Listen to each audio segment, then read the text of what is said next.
하나님 아버지, 할렐루야 찬양대에 귀한 찬양을 받아주신 줄로 믿습니다. 찬양처럼 우리 어린 양 되신 우리 주님, 우리를 사랑해 주시고 변함없이 인도해 주시는 그 주님을 믿는 믿음으로 나아감으로 말미암아 아무것도 두려워하거나 염려하지 않는 승리의 신앙인으로 나아가기에 부족함이 없는 우리 모두가 되게 하여 주옵소서. 이 시간 예배하신 말씀을 통해 우리의 속사람을 강건케 해주시고 우리의 영혼이 소성케 되는 귀한 은혜의 시간이 되도록 성령 하나님께서 진히 말씀으로 인도해 주시기를 간절히 원하오며 예수님의 이름으로 기도드리옵나이다. 아멘. 지난주 암송 말씀 귀한 말씀인데 로마서 1장 16절, 다음 주는 1장 17절 말씀입니다. 이 말씀 같이 한번 해보실까요? 내가 복음을 부끄러워하지 아니하노니 이 복음은 모든 믿는 자에게 구원을 주시는 하나님의 능력이 됨이라. 로마서 1장 16절 말씀. 아멘. 잘하셨습니다. 같이 한번 하실까요? 진노하시는 하나님. 우리가 신앙생활을 하는 데 있어서 가장 중요한 것은 다름 아닌 하나님에 대한 생각입니다. 오늘날 교회의 문제는 하나님에 대해서 그릇된 생각을 가지고 교회에 출석하는 사람이 너무 많다는 것입니다. 성경이 말하는 그대로 하나님을 믿고 그분의 뜻에 우리를 맞추어야 하는데 실제로는 이와 반대로 신앙생활을 하는 경우가 얼마나 많은지 모릅니다. 다시 말해서 성경이 말하는 하나님이 아니라 내 필요에 맞춘 하나님을 믿는다는 것입니다. 그 결과는 어떠할까요? 열심히 교회에 다니지만 실상은 하나님과 아무런 상관이 없는 종교 생활을 하는 것입니다. 이러한 잘못된 풍조 때문에 교회들은 시대마다 각기 다르게 하나님을 해석합니다. 여러분, 한국만 해도 그렇습니다. 사회가 물질적으로 아주 궁핍했을 때 한국교회 성도가 찾던 하나님은 어떤 분이셨나요? 짐작이 가시죠? 하나님은 열심히 기도하면 물질로 복을 주시는 분이셨습니다. 그래서 열심히 기도하면 하나님은 그 기도에 응답하셔서 소원하는 바를 다 이루어 주시고 마치 도깨비 방망이처럼 필요를 채워주는 그런 분이셨습니다. 이처럼 하나님을 하나님으로 섬기는 것이 아니라 필요에 따라서, 내 필요에 따라서 섬겼습니다. 요즘 사람들은 스트레스가 많아서 그런지 코미디를 좋아합니다. 그 결과 사람들은 재미와 즐거움을 주시는 하나님을 찾습니다. 조금이라도 귀찮게 하거나 불편하게 해서는 안 됩니다. 또한 치유하시는 하나님을 찾습니다. 그래서 하나님은 언제나 상처받은 우리를 치유하셔야 합니다. 절대 잘못을 지적하거나 야단쳐서는 안 됩니다. 하나님은 우리의 아픔을 아시고 어떤 경우에도 우리를 위로해 주셔야만 합니다. 여러분, 하나님은 우리에게 물질적인 복을 주시는 분이신가요? 성경은 예라고 말합니다. 하나님은 우리에게 기쁨을 선물하는 분이신가요? 예, 성경은 그렇게 말합니다. 하나님은 우리를 위로하는 분이신가요? 물론입니다. 하나님은 위로의 하나님이십니다. 그런데 무엇이 문제인가요? 바로 하나님에 대한 인식이 전적인 나의 필요에서 출발했다는 사실입니다. 이러한 인식 속에서는 언제나 내가 주인공입니다. 하나님은 그저 내 필요를 채워주는 보조자에 불과합니다. 여러분, 엄밀히 말해서 이것은 신앙생활이라고 말할 수 없습니다. 그래서 유명한 신학자인 프랜시스 쉐퍼라는 사람이 거기 계시는 하나님, 이런 책을 쓰기도 했습니다. 어떤 의미로 쓰여진 책인 줄 아십니까? 바로 내 필요에 맞춰진 하나님이 아닌 성경이 말하는 하나님을 의미합니다. 쉐퍼는 그 하나님을 믿으며 신앙생활을 해야 한다고 강조합니다. 그런 면에서 우리는 성경 말씀을 따라서 하나님을 믿는 자들이 되어야 할 줄로 믿습니다. 이를 위해 우리는 계속해서 성경을 읽고 또 읽고 암송도 하는 것입니다. 할 수만 있으면 하나님이 성경을 통해, 말씀을 통해 뭐라고 말씀하시는지 우리가 제대로 알면서 믿어야 하기 때문입니다. 그러므로 자신의 필요가 아무리 급해도 하나님이 진정 중요한 분이 되셔야 합니다. 그분의 뜻이 정말로 중요하게 여겨져야 할 줄로 믿습니다. 그렇다면 성경이 말하는 하나님은 어떤 분이시나? 우리에게 가장 기쁜 소식인 복음을 전하는 이 로마서의 첫 부분에서 바울이 소개하는 하나님은 놀랍게도 우리의 기대와는 전혀 다릅니다.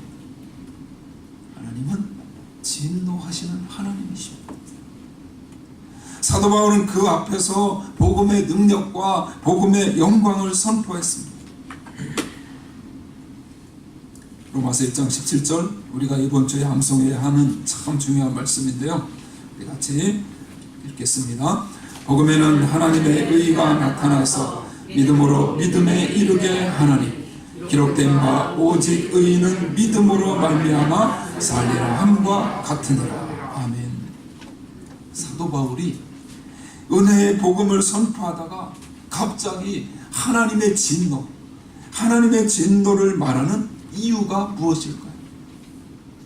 17절과 18절 그리고 18절을 특별히 자세히 살펴보면 헬라어 성경에는 우리말 성경에 없는 한 단어가 등장합니다. 바로 왜냐하면이라는 단어입니다. 우리 함께 18절 말씀을 우리 왜냐하면을 앞에 놓고 한번 같이 읽겠습니다. 왜냐하면 하나님의 진노가 불의로 진리를 막는 사람들의 모든 경건치 않음과 불의에 대하여 하늘로조차 나타나나니. 여러분, 이 논리는 무엇인가요? 왜 우리에게 복음이 필요한가요? 하나님 앞에 의인으로 서는 방법이 오직 믿음뿐인 이유는 무엇인가요? 사도 바울은 하나님의 진노가 어디서부터요? 하늘로부터 나타났기 때문이라고 말합니다. 사도 바울은 사람들이 하나님의 진노를 받는 대상이 된 명백한 이유를 이렇게 설명합니다. 우리가 하나님의 진노를 받게 된 이유는 무엇인가요? 그것은 다름 아닌 경건치 않음과 불의라고 오늘 본문은 말씀하고 있습니다. 우리가 하나님의 진노를 받게 된 근본적인 이유를 알기 위해서는 이 경건치 않음과 불의를 알아야 합니다. 경건치 않음이 무엇인가? 헬라어 언어로 보니까 아세베이아입니다. 아세베이아. 헬라어에 이 아가 붙으면 반대의 뜻이 됩니다. 그러니까 세베이아라는 단어의 의미를 알면 아세베이아의 의미도 알 수 있습니다. 이 세베이아는 아주 높은 지위의 왕이나 신하 앞에서 행동을 아주 조심하는 것을 뜻합니다. 여러분, 아주 존경하는 사람 앞에 가면 어떻게 하나요? 행동을 조심하게 합니다. 왜 그렇습니까? 그분을 존경하기 때문입니다. 그렇다면 아세베이아는 무엇이겠습니까? 높으신 분 앞에서 방자하게 행동하는 것입니다. 높으신 하나님의 권위를 인정하지 않고 그분을 존경하지 않는 것입니다. 오늘 사도 바울은 이 단어를 어떤 의미로 사용했나요? 하나님의 진노가 우리에게 나타난 이유는 무엇인가요?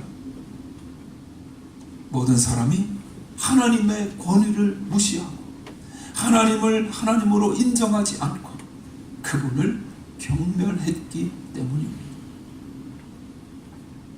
우리가 그분을 무시하며 살았다는 것입니다. 하나님을 마치 아무것도 아닌 존재로, 그저 내 필요를 채워주기만 하면 되는 존재로 여겼습니다. 내 생각으로 하나님을 판단하고 그분의 뜻과는 전혀 관계없이 내 소원만 이루어주면 된다는 이 경건치 않음 때문에 하나님의 진노가 이 땅에 임한 것입니다. 아울러 불의는 무엇인가? 바로 규범을 지키지 않은 것입니다. 누군가의 권위를 무시하고 그에게 경건치 않게 행하면 어떻게 되나요? 그가 말하고 세운 법을 지키지 않을 것입니다. 부모를 공경하는 자녀는 부모의 말에 순종하지만 부모를 무시하는 자녀는 부모의 말을 듣는 동 마는 동 하면서 전혀 지키지 않을 것입니다.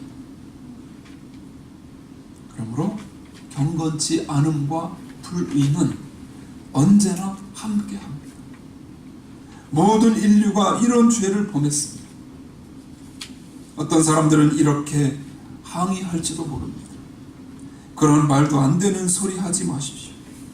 저는 하나님과 그분의 뜻을 전혀 몰랐기 때문에 이 어떤 책임도 없습니다. 학교에서는 진화론을 배웠고 어릴 때부터 저희 집안은 불교를 믿었습니다. 이에 대해 사도 바울은 이렇게 말합니다. 19절 말씀 같이 읽습니다. 이는 하나님을 알만하는 것이 저희 속에 보임이라. 하나님께서 이를 저희에게 보이셨느니라. 사도 바울은 자기 자신과 창조 세계를 보았다면 하나님을 알게 되고 그분을 공경할 수밖에 없다고 말합니다. 우리 마음속에는 놀라운 것이 있습니다. 바로 이 세상 어떤 피조물에게도 없는 양심입니다. 그래서 칸트는 우리의 마음에 하늘의 별이 반짝이는 것처럼 도저히 부인할 수 없는 양심이 반짝이고 있다고 말했습니다. 여러분이 좋아하는 단어는 아니시겠지만 이 개에게는 양심이 없습니다. 개는 영혼을 사모하지 않습니다. 전에 운전하면서 복음방송을 들으면서 가다 보니까 전화로 상담하는 시간이었는데 어떤 여자분이었어요. 젊은 여자분이 자기는 개를 너무 사랑하고 너무 좋아한다. 그러면서 우리 개가 죽으면 천국에 갈 수 있냐? 그렇게 전화로 물어보는 그런 분이 계셨어요. 얼마나 그 개가 사랑스럽고 좋으면 천국에 자기랑 같이 가고 싶어 하는 거잖아요. 사람에게는 양심이 있고 영혼을 향한 사모함이 있습니다. 왜 그렇습니까? 하나님의 형상대로 지음받았기 때문입니다. 멀리 갈 것도 없이 내 마음만 봐도 내가 어디서 왔는지 알 수 있다고 말씀합니다. 이로 인해 우리는 하나님을 발견하지 않을 수가 없습니다. 그런 의미에서 여러분, 하나님이 지으신 창조 세계를 바라보십시오.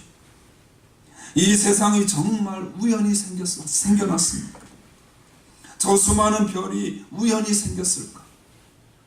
정말 이 우주가, 우리가 사는 이 지구가 우연히 존재하고 운행된다고 믿으시나요? 하나님은 말씀하십니다. 너는 밖으로 나가 하늘에 있는 저 별들을 바라보라. 내가 디디고 사는 땅을 바라보아라. 저 들판의 꽃을 보아라. 이것은 결코 우연히 생겨난 것이 아니다. 우리는 이 말씀을 결코 부인할 수 없습니다. 그래서 오늘 본문 20절은 이렇게 선포합니다. 같이 읽으시죠. 창세로부터 그의 보이지 아니하는 것들 곧 그의 영원하신 능력과 신성이 그 만드신 만물에 분명히 보여 알게 되나니 그러므로 저희가 핑계치 못할지니라. 아무도 핑계할 수 없습니다. 그런데 문제는 무엇인가요? 겉으로 나타난 우리가 범하는 죄들은 현상일 뿐이라는 것입니다. 근본적인 문제는 바로 하나님에 대한 경건치 않음입니다. 그 경건치 않음을 다시 한번 21절로 23절에서 이렇게 설명합니다. 같이 읽으시죠. 하나님을 알 때 하나님으로 영화롭게도 아니하며 감사치도 아니하고 오히려 그 생각이 허망하여지며 미련한 마음이 어두워졌나니 스스로 제 있다 하나 우둔하게 되어 썩어지지 아니하는 하나님의 영광을 썩어질 사람과 금수와 버러지 형상의 우상으로 바꾸었느니라. 금수라는 것은 날아가는 새, 나는 새들 또 길짐승들, 짐승에 다 포함되는 것을 금수라고 그렇게 말합니다. 창조주 하나님을 알면서도 그분을 무시하고 자신의 불의함으로 그분의 진리를 막아섰다는 것입니다. 경건치 않음은 결국 하나님이 가장 싫어하시는 우상 숭배의 길로 이끕니다. 그래서 우리 안에 있는 고귀한 하나님의 영광을 버리고 눈에 보이는 물질 세계를 더 섬기게 되는 것입니다. 그런 면에서 이 시대의 모든 사람에게 신은 무엇인가요? 바로 돈이고 몸입니다. 정욕과 욕심이 그들의 신입니다. 이것이 바로 하나님을 무시한 경건치 않음입니다. 하나님을 하나님으로 섬기지 않고 자신의 욕심을 추구하며 움직인 경건치 않음과 불의 때문에 하나님의 진노는 지금까지도 하늘에서부터 나타남을 말씀하시고 계시는 것입니다. 18절 말씀을 제가 다시 한번 읽어드릴게요. 하나님의 진노가 불의로 진리를 막는 사람들의 모든 경건치 않음과 불의에 대하여 하늘로조차 나타나나니. 이 말은 하늘에서 벼락이 친다는 소리가 아닙니다. 이는 하늘에서 진노가, 하나님의 진노죠. 그 진노가 소낙비처럼 내리기 때문에 누구도 피할 수 없다는 사실입니다. 하늘로조차 나타나나니라는 말에서 중요한 것은 현재 진행형입니다. 과거뿐만 아니라 지금도 여전히 하나님의 진노가 나타나고 있습니다. 바로 우리가 범한 경건치 않음의 죄 때문입니다. 이처럼 하나님의 진노는 지금도 이 온 우주와 온 인류에게 나타나고 있습니다. 오늘 성경이 말하는 바는 이것입니다. 바로 우리가 하나님의 진노를 받는 대상이라는 사실입니다. 여러분, 다음의 질문을 여러분 스스로에게 해보십시오. 정말 하나님을 하나님으로 섬기고 있으신가요? 그분 앞에서 주의하고 계신가요? 혹시 은연중에 하나님을 무시하고 이 땅의 것을 하나님의 것보다 더 소중하게, 더 중요하게 생각하지는 않으시나요? 그렇다면 이렇게 경건치 않은 삶을 사는 사람들을 하나님은 어떻게 다루실까요? 본문은 진노의 이유뿐만 아니라 진노의 방법에 대해서도 말합니다. 하나님은 경건치 않은 사람들을 내어 버려 두셨습니다.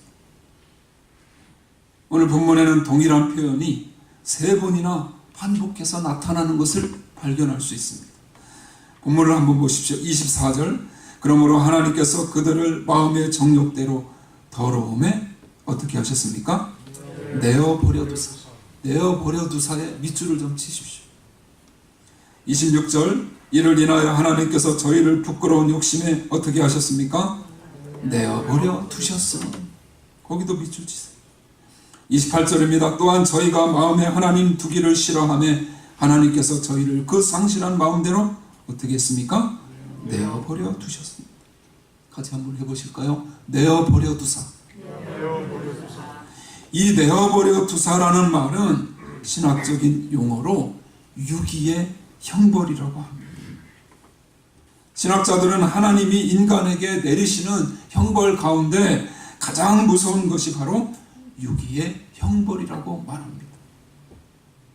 그렇다면 여기서 한 가지 의문이 생길 것입니다. 하나님이 우리의 잘못에 진노하신다면 하늘에서 벼락을 내리고 우리의 육체를 치시는 것이 무서운 형벌이지, 어떻게 해서 그냥 내어버려 두는 것이 형벌이냐고 말입니다. 여러분, 만일에 사랑하는 자녀가 부모의 권위를 무시하고 오히려 부모를 위협하며 말을 안 듣는다면 어떻게 해야 하나요? 방법이 없습니다. 그저 내버려 둘 수밖에 없습니다. 부모는 아이가 그 길로 그대로 가면 분명히 큰 낭패를 당할 것을 압니다. 그래서 가슴을 찢으며 기도하고 야단치고 설득하며 눈물로 호소하는데도 아이가 부모의 권위를 전혀 인정하지 않으면 어떻게 해야 하나요? 어쩔 수 없이 그냥 내버려 둘 수밖에 없습니다. 그래서 그냥 그대로 내버려 두면 어떻게 되나요? 결과는 불을 보듯 뻔합니다. 나중에 그 아이는 엄청난 대가를 지불하며 통곡의 눈물을 흘리게 될 것입니다. 이것이 바로 하나님이 내리신 유기의 형벌입니다. 이 유기의 형벌이 하나님의 가장 큰 형벌임을 기억하시기 바랍니다. 때때로 우리는 하나님께 어떻게 하나님을 경멸하는 자들이 저렇게 잘 될 수 있습니까? 어떻게 아무렇지도 않게 저렇게 잘 살 수 있습니까? 라고 질문을 합니다. 그러나 그 사람은 지금 가장 무서운 하나님의 유기의 형벌을 받고 있는 것입니다. 히브리서 기자는 히브리서 12장 7절로 8절에서 이렇게 말합니다. 같이 읽겠습니다. 너희가 참음은 징계를 받기 위함이라. 하나님의 아들과 같이 너희를 대우하시나니 어째 아비가 징계하지 않는 아들이 있으리요. 징계는 다 받는 것이거늘 너희에게 없으면 사생자요 참 아들이 아니니라. 그런 면에서 징계가 없는 것은 가장 무서운 유기적 형벌입니다. 분명히 말씀대로 살지 않는데 그 가정에 특별한 일이 일어나지 않습니다. 그들은 조금씩 잘못을 저질러 봅니다. 11조도 안 내고 할 거 다 해봅니다. 그런데 평탄합니다. 사업이 잘 됩니다. 부정한 일을 저지르는데도 아무런 일도 일어나지 않습니다. 그들은 점점 대범해집니다. 나중에 어떻게 되는지 아십니까? 하나님을 마음 깊은 곳에서부터 무시하게 됩니다. 그리스도의 몸된 교회를 무시하고 교회의 주인은 하나님이신데 마치 자기가 교회의 주인인 것처럼 맹세합니다. 경건치 않음의 죄를 범하는 것입니다. 여러분, 이러한 일이 있는 것은 하나님께서 살아계시지 않아서가 아닙니다. 죄를 짓고 잘못 사는 게 분명한데 아무 일도 일어나지 않습니까? 혹시 모든 일이 잘 되십니까? 그것으로 인해 교만하지 마시기 바랍니다. 어쩌면 지금 가장 큰 형벌을 받고 있는지도 모릅니다. 그런데 그럴 때야말로 자신을 깊이 돌아보며 하나님 앞에 나아가 겸손히 부르짖어야 할 때임을 믿으시기를 바랍니다. 사도 바울은 하나님이 진노하시는 이유와 방법을 보여주었습니다. 하나님은 왜 진노하십니까? 우리의 경건치 않음과 불의 때문입니다. 어떻게 진노하시나요? 하나님은 온 인류를 내어 버려 두셨습니다. 하나님이 그렇게 유기의 형벌을 내리심으로 어떻게 되었습니까? 진노의 결과를 본문은 분명하게 보여줍니다. 그것은 바로 몸과 마음의 타락입니다. 우리를 올바른 길로 인도하시려는 하나님의 손길을 끝까지 거절하여 마침내 하나님을 경멸하는 경건치 않음을 저지름으로 우리에게 닥친 결과는 무엇인가? 사도 바울은 두 가지를 요약해 줍니다. 하나는 몸의 타락입니다. 24절 말씀 같이 읽으실까요? 그러므로 하나님께서 저희를 마음의 정욕대로 더러움에 내어 버려 두사 저희 몸을 서로 욕되게 하셨으니 26절로 27절입니다. 이를 인하여 하나님께서 저희를 부끄러운 욕심에 내어버려 두셨으니 곧 저희 여인들도 순리대로 쓸 것을 바꾸어 영리로 쓰며 이와 같이 남자들도 순리대로 영리 쓰기를 버리고 서로 향하여 음욕이 불릴 듯하며 남자가 남자로 더불어 부끄러운 일을 행하여 저희의 그릇됨에 상당한 보응을 그 자신에 받느니라. 하나님이 내리신 유기의 형벌로 말미암아 이 사회에 찾아온 가장 심각한 해악은 다름 아닌 몸의 타락입니다. 즉 성적 타락입니다. 간음과 동성애를 말해주고 있습니다. 어떤 사람은 성적 쾌락이 왜 나쁜 거냐고 생각할지도 모릅니다. 하지만 성경은 그것이 유기의 형벌이라고 말합니다. 심리학자들도 성적 타락이 초래하는 결과가 너무나도 참혹하다고 합니다. 성적으로 타락하면 어떤 결과가 찾아오나요? 자신에 대한 자존감이 다 사라져버립니다. 누가 가장 큰 자존감을 소유합니까? 돈을 많이 번 사람이 아닙니다. 하나님의 말씀 앞에서 평생 순결하게 한 이성과 결혼이라는 울타리 안에서 사랑하며 사는 자들에게 올바른 자존감이 있습니다.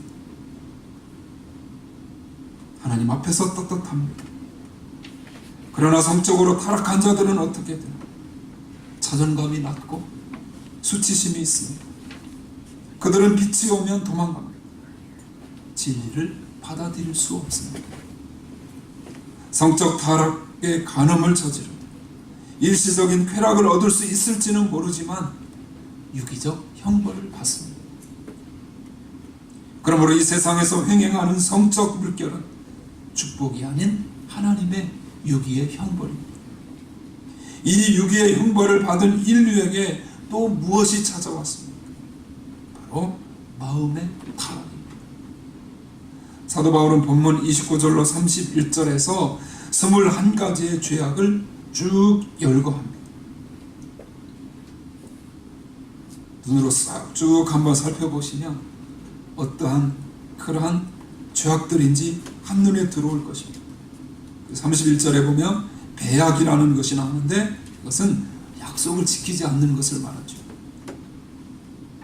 바로 우리의 필요를 채우기, 우리 자신의 필요를 위해서 하나님의 영광과 구원도 다 잊어버리고 세상 것을 추구하는 순간 우리 삶에 바로 이러한 것들이 찾아왔다고 말씀하고 있습니다.